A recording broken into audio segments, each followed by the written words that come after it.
Nú ætlum við að skoða eins líkindi eða líkur. Við þurfum kannski að byrja á að velta fyrir okkur hvað eru líkindi eða líkur. Þetta í raun það sama. Líkur eða líkindi eru líkur á að eitthvað gerist eða gerist ekki.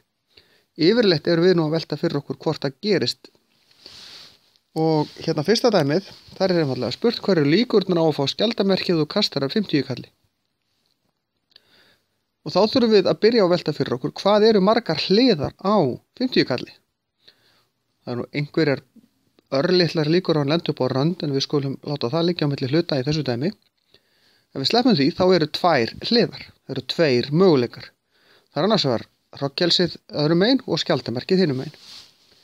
Þannig að líkurnar á að það komi upp skjaldarmerkið eru 1 af því að skjaldarmerkið er á einni hlið og hliðarnar eru samtals 2. Þetta er nefnilega þannig að það sem er upp á strikinu er það sem að uppfyllir skilyrðin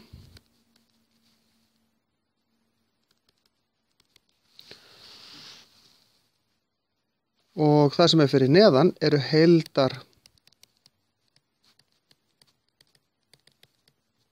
fjöldi möguleika.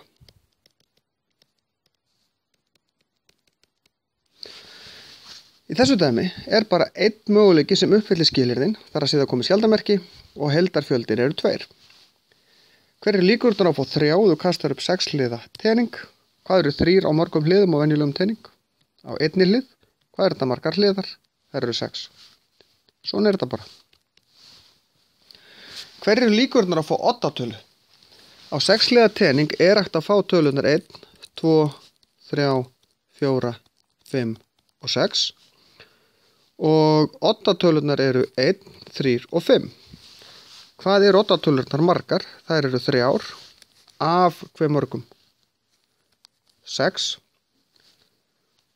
Og þar af leiðandi eru þetta líkurnar. En við getum stytt þetta með 3 og fáum þá út hálfan. Það eru helmingslíkur á að fá oddatölu því að helmingurinn af tölunum er oddatölur. Hver eru þá líkurnar á að fá sléttatölu? Jú, það er líka helmingur, það er hinn helmingurinn. Samtals er þetta nefnilega alltaf 1. Hver eru líkurnar á að fá summu sem er minni en 5 þegar við kostum upp 2 6 hliða teningum? Hér þurfum við fyrst að fara að velta fyrir okkur hvað eru margir möguleikar þegar við kostum upp 6 hliða tening. Jú, það eru 6 sinnum 6 möguleikar eða 36. En summa sem er minni en 5, það er annarkvort, við getum fengið 1 plus 1. Summa er sem sagt þegar við leggjum þetta saman. Það eru 2. 1 plus 2, það eru 3. 1 plus 3, það eru 4.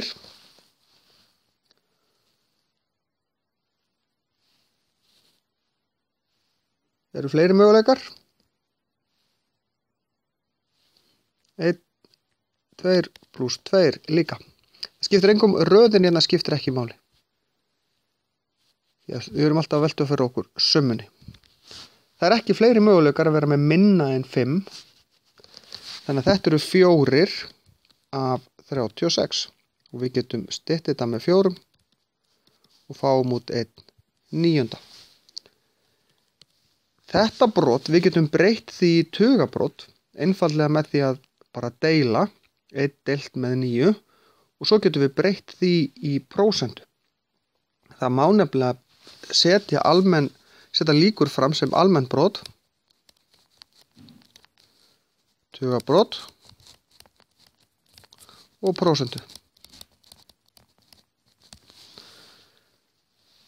Og það er svona algengast að setja fram sem almennt brot en það er mjög algengt að setja líka fram sem prósentu. Tugabrot er svo sem notað sjaldnast af þessu. En þá er þessu lokið.